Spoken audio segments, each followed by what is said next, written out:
बिहार एक ऐसा राज्य जिसकी पहचान संस्कृति से भी है और संघर्ष से भी, लेकिन अब एक नया अध्याय लिखा जा रहा है। अपराध, माफिया और उन संगठित गैंगों के खिलाफ जो सालों से बिहार की छवि को दागदार करते आए हैं, उनके अंत की गिनती शुरू हो चुकी है। नई सरकार के गठन के बाद डिप्टी सीएम सम्राट चौधरी की अगुवाई में एक विशाल अभूतपूर्व अभियान शुरू हो चुका है। संदेश साफ है, अपराध पर जीरो टॉलरेंस और माफिया नेटवर्क को जड़ से उखाड़ फेंकना।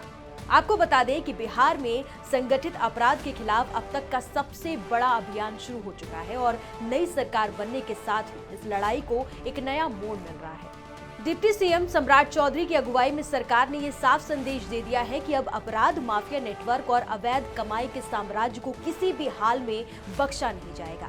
डीजीपी विनय कुमार के अनुसार पहले चरण में 400 कुख्यात अपराधियों की संपत्तियां जब्त की जा चुकी हैं, जबकि दूसरे चरण में 1200 से 1300 और नाम सूचीबद्ध किए हैं, जिनकी अवैध संपत्ति पर बड़ी कार्रवाई होने वाली है। इस सूची में बालू माफिया, भूमि माफिया, अवैध शराब सिंडिकेट, कॉन्ट्रैक्ट किलर्स, संगठित गिरोह और आर्थिक अपराध में शामिल बड़े खिलाड़ी शामिल हैं। सरकार का रुख एकदम स्पष्ट है, किसी भी बड़े अपराधी की अवैध संपत्ति को अब राज्य बर्दाश्त नहीं करेगा।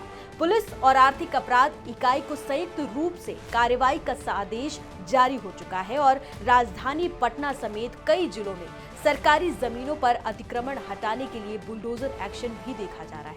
इसी के साथ महिलाओं की सुरक्षा को सरकार ने शीर्ष प्राथमिकता में रखा है। छात्राओं और महिलाओं की सुरक्षा को मजबूत करने के लिए एंटी रोमियो स्क्वाड को नए सिरे से सक्रिय किया जा रहा है। स्कूल और कॉलेजों के बाहर तथा भीड़भाड़ वाली जगहों पर महिला पुलिस की विशेष तैनाती होगी। इसी उद्देश्य से राज्य सरकार 2000 नई स्कूटी खरीद रही है, जिन्हें महिला पुलिस कर्मियों को दिया जाएगा ताकि वो तेज और प्रभावी गश्त कर सके। इन टीमों द्वारा छेड़खानी, पीछा करने या किसी भी तरह की बदसलूकी पर तत्काल कानूनी कार्रवाई की जाएगी। ये प्रयास न केवल सुरक्षा बढ़ाएगा बल्कि बिहार की बेटियों में भरोसे की नई भावना भी जगाएगा। सरकार और पुलिस विभाग इस पूरे एक्शन प्लान को मिशन मोड में लागू कर रहे हैं। डीजीपी ने स्पष्ट कहा है कि बिहार में किसी भी संगठित अपराध या महिलाओं के खिलाफ अपराध को बर्दाश्त नहीं किया जाएगा और अपराधियों की अवैध कमाई पर लगातार प्रहार चलता रहेगा। आने वाले दिनों में यह अभियान और तेज होगा और बड़े माफियाओं तथा अपराधी नेटवर्क पर शिकंजा कसने वाली कई और बड़ी कार्रवाइयां सामने आने की उम्मीद है। ये कदम न सिर्फ कानून व्यवस्था को मजबूत करेगा बल्कि बिहार में एक नए भरोसे और सुरक्षा के माहौल की नींव भी तैयार करेगा। कहीं होगा कि किस प्रकार से crime against women, organised crime, जो ऑर्गेनाइज्ड क्रिमिनल्स हैं उनकी संपत्ति को कैसे जब्त किया जाए, इन सभी बिंदुओं पर विस्तार से चर्चा हुई है और उन सभी पर अमल किया जा रहा है। सर 400 लोगों का हिट लिस्ट बनाया गया है सर।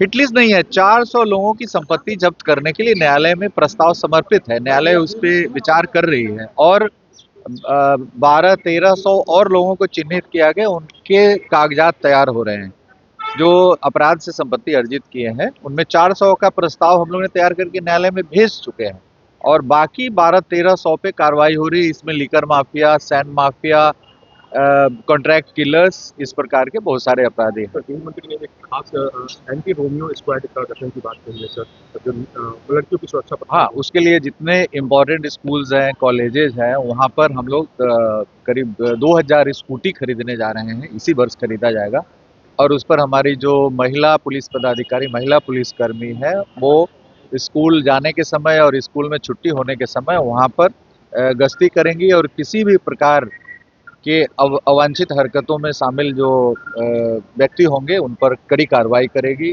कानूनी कार्रवाई करेगी, निरोधात्मक कार्रवाई करेगी। Thank you sir. ये मिशन सिर्फ अपराधियों को रोकने का नहीं, ये उस डर को खत्म करने का है जो बिहार के लोगों ने सालों तक महसूस किया।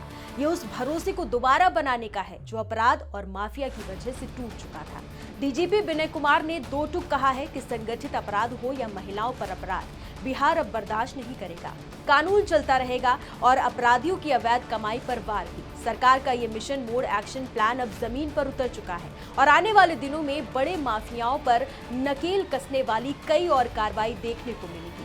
आपका क्या सोचना है इस पूरी खबर पर, हमें कमेंट में जरूर बताइए।